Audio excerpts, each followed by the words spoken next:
Bhagavad Gita chapter 1 श्लोक 36 आज करेंगे हम लोग।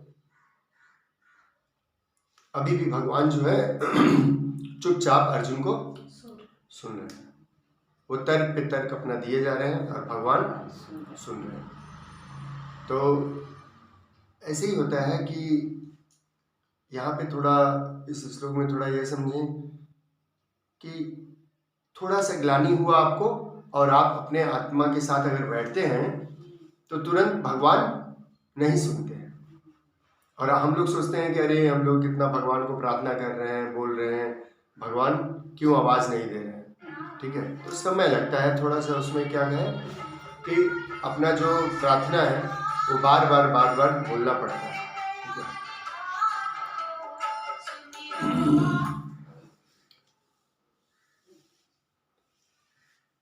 तो इसलिए जो है पेशेंस रखना चाहिए, घबराना नहीं चाहिए कि भगवान हमको नहीं सुन रहे हैं। ठीक है ना, तो समय दीजिए, भगवान ठीक सुनेंगे। तो भगवान अभी अर्जुन को जैसे सुन रहे हैं, हम लोग भी समय देंगे, आंख बंद करके बैठेंगे साधना में, तो हमको भी सुनेंगे। फिर और अर्जुन क्या बोल रहे हैं देखिए, निहत्य धातराष्ट्राणाम्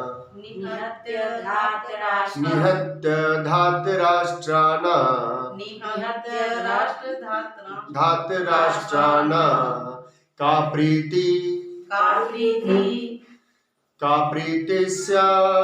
जनार्दन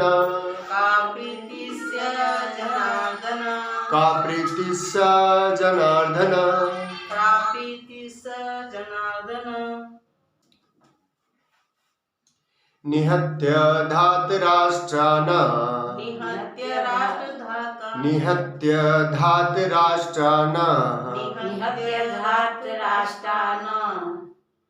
का प्रीतिस्य जनार्दन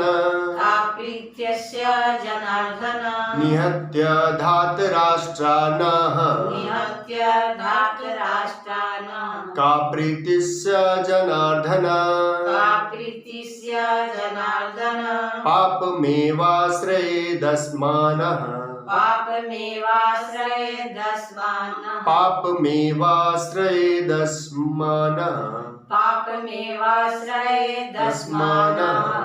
हत्वेतान ततायिनः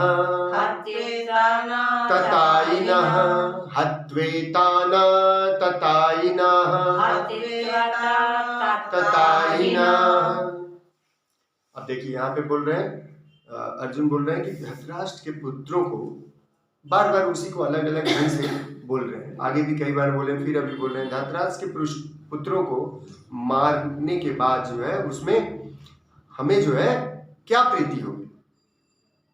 ठीक है, ध्यान से समझिए क्या बोल रहे हैं। धृतराष्ट्र के पुत्रों को मार के हमें क्या प्रीति होगी। तो पहले इसको समझते हैं। ऐसा एक वाक्य देखिए जिसमें बोल रहे हैं कि धृतराष्ट्र के पुत्रों को मार के हमें क्या प्रीति होगी। तो युद्ध कर रहे हैं किसके लिए? प्रीति के लिए। युद्ध किसके लिए वो कर रहे हैं? प्रीति के लिए। ठीक है, तो ऐसी ऐसी भावना जब व्यक्ति के अंदर रहेगा तो वैसे व्यक्तियों को जो है भगवान किस तरह से आवाज सुनेंगे। अभी तक उनके अंदर यही सब भावना है, मोह की जो स्थिति है, ठीक है, लेकिन उसके अलावा भी भावनाएं कैसी कैसी हैं? प्रीति, ठीक है, आनंद आना चाहिए, मारने में आनंद आना चाहिए। ठीक है, ऐसा भाव है। तो उनको आनंद भी तो नहीं आएगा, धृतराष्ट्र के पुत्रों को मार के उनको आनंद भी नहीं आएगा, तो मैं किस लिए युद्ध करूं, ऐसे बोल रहे हैं अर्जुन। ठीक है, संसार जीवन में जो है हम लोग क्या है, अन्य जीवों को हत्या करके आनंद लेते हैं। देखिएगा कोई शिकार पे गया है, मार के अन्य जीवों को, निसहाय जीवों को मार के क्या लेते हैं? आनंद लेते हैं। आनंद के लिए लोग क्या करते हैं? शिकार करते हैं। समझ में आ रहा है ना? तो मन ऐसा ही है, मन को कोई फर्क नहीं पड़ता है, उसको खाली क्या आना चाहिए? मजा आना चाहिए। तो अपने जन है, देखिए अर्जुन की स्थिति क्या है, अपने जन है। मोह देखिए कितना गंदा मोह है, अपने जन है, उनको मार के क्या आनंद? दूसरे को होता तो मार देते। अब समझ में आया बात? दूसरे को होता तो मारते, ये तो अपने ही लोग हैं। और सोचिए घर परिवार में भी होता है कि घर परिवार में कभी कभी क्या होता है कि रिश्तेदार है या फिर भाई लोग हैं, हाँ, कभी स्त्री को कुछ बोल दिया, कभी कभी ऐसा दुर्व्यवहार लोग कर देते हैं, ठीक है। द्रौपदी के साथ हुआ नहीं दुर्व्यवहार, इससे बड़ा दुर्व्यवहार और क्या होगा। इतना होने के बाद में भी आपके जहन में क्या आ रहा है, मोह आ रहा है, हाँ? घर से निकाल दिया, मोह आ रहा है। इसीलिए तो आपका ऐसा स्थिति, ऐसे सिचुएशन इसीलिए तो क्रिएट, ऐसे स्थिति में आप इसीलिए आए हैं क्योंकि इतना होने के बाद में भी मोह आया, हाँ, इतना होने के बाद में भी मोह आपको आता ही, क्योंकि भगवान तो आपको दिखा रहे हैं ना, क्योंकि आपके अंदर अभी भी बहुत सारी बुराइयां हैं। जब तक मनुष्य के अंदर बहुत सारा बुराई रहता है तब तक भगवान उसको नहीं सुनते। कितना भी साधना करें, कितना भी हम लोग साधना करें और अपने को हम नहीं जान पाए, पेशेंस रखिएगा, क्योंकि हमारे अंदर वो क्वालिटी अभी तक डेवलप नहीं हुआ है। जिस दिन डेवलप होगा अपने आप होगा, अपने आप। वो तो चाहते हैं कि, इसीलिए बोलते हैं उनके जैसा आपको बनना पड़ेगा, ईश्वर जैसे हैं वैसे ही प्योर आपको होना पड़ेगा, ठीक है। प्योर में इनप्योर कैसे रह पाएंगे, प्योर में इनप्योर नहीं रह पाएंगे ना, प्योर में इनप्योर नहीं रह सकता, ठीक है। कबीरदास जी का एक दोहा है बड़ा अच्छा यहाँ पे, कह रहीम कैसे निभे बेर केर के संग, कैसे बेर केर के संग, कह रहीम कैसे निभे बेर केर के संग, वे डोलत रस आपने उनके फाटा तन, ठीक है।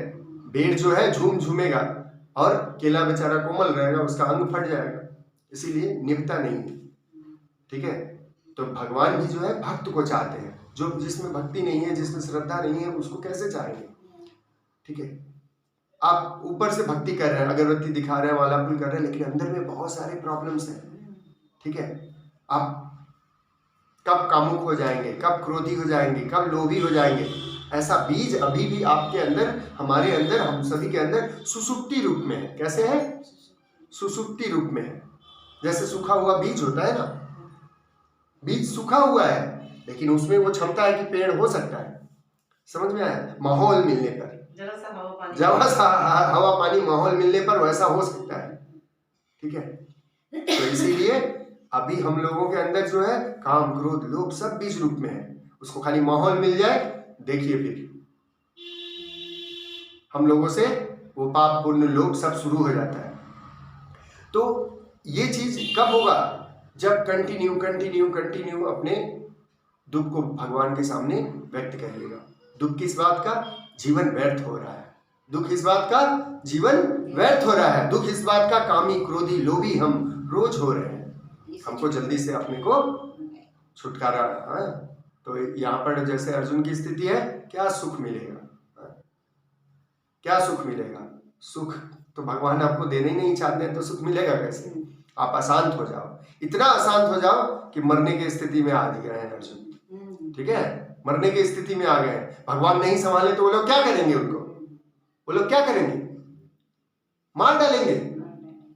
इतना बुरा स्थिति में लाके रख दिए हैं कि मार डालेंगे। आत्महत्या में आदमी सोचिए, कोई दूसरा कोई उसको मारता है, मन ही उसको मारता है। कौन मारता है, मन मारता है उसको। तो जब मन हमको मार देता है, हमको मार सकता है, तो इससे पहले हम क्यों नहीं मन को मारें। आत्महत्या कैसे होता है, मन ही ना उसको ऐसा स्टेज, ऐसा लेवल में लाके रहता है कि मरो आप, मन आत्मा पे हावी होता है। हाँ, मन तो आपको ऐसे भी मारेगा। आत्महत्या कर लीजिए, चाहे वेट करिए मरने का, मन तो आपको मारेगा ही। हाँ, मन आपको कामुक बना रहा है, क्रोधी बना रहा है, लोभी बना रहा है, हर वो स्थिति पैदा कर रहा है जिससे एक एक दिन मृत्यु की तरफ हम लोग जा रहे हैं, ठीक है। तो इसीलिए जो है भगवान ऐसी स्थिति हम लोगों को भी पैदा करते हैं, हम लोगों के सामने लाते हैं ताकि हम लोग समझें। लेकिन अभी भी समझने में देर करेंगे तो क्या होगा, और वेट करना पड़ेगा, और इंतजार करना पड़ेगा, ठीक है। और ये जन्म चला जाएगा तो बड़ा पछताना पड़ेगा, ठीक है। फिर क्या है, पाप में व श्रमे दस। अच्छा, और यहाँ पे बोल रहे हैं कि ये आतताई लोग हैं, ये आतताई है। अच्छा, अर्जुन ये भी बोल रहे हैं ये आतताई है। आतताई मतलब क्या होता है, जो पाप कर्म करता है, हाँ, 5-6 प्रकार का आतताई लोग होता है, जो दूसरे का छीन लेता है, चोरी करता है, गलत कर्म करते हैं, ठीक है ना, किसी को मार देना, जहर देके मार देना, आग लगा देना, इस तरह के प्रवृत्ति के लोग होते हैं।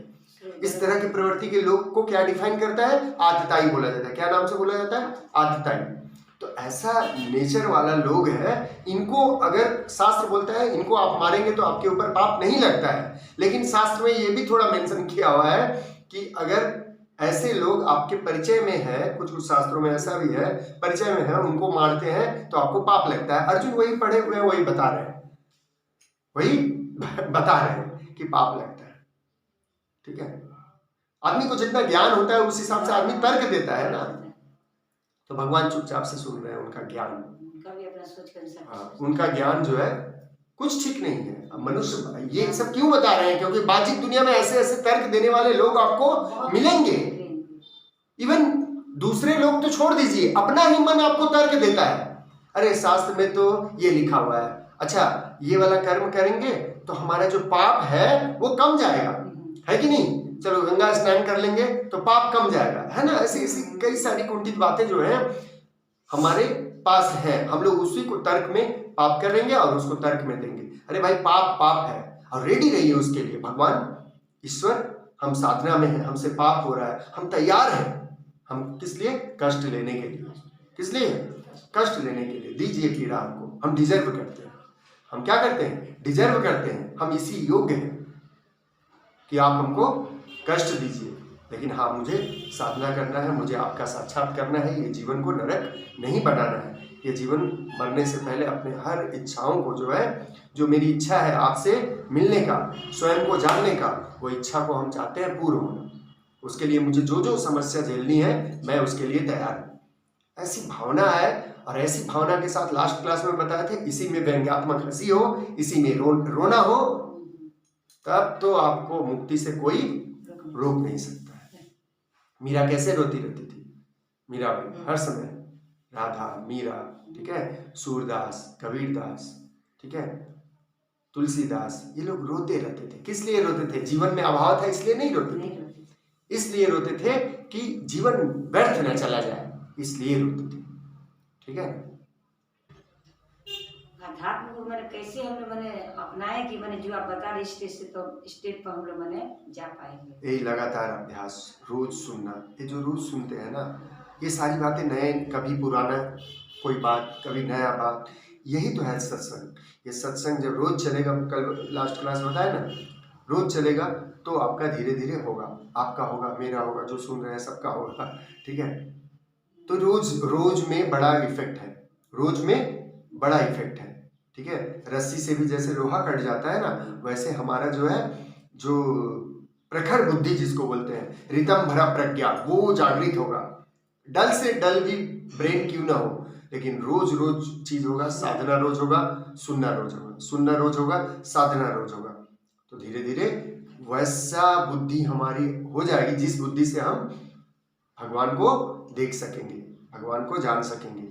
जो मेरे भीतर सजा शाश्वत रूप में है उनको देख सकेंगे। रितम भरा प्रज्ञा, प्रज्ञा का मतलब होता है ज्ञान। रितम भरा मतलब सर्वश्रेष्ठ, सर्वश्रेष्ठ। अभी जो मेरा बुद्धि है, इस बुद्धि से मैं बोल सकता हूँ, मैं तर्क की बातें, तत्व का ज्ञान समझा पा रहा हूँ, समझ पा रहा हूँ, लेकिन अपने ईश्वर को जान नहीं पाऊंगा, देख नहीं पाऊंगा।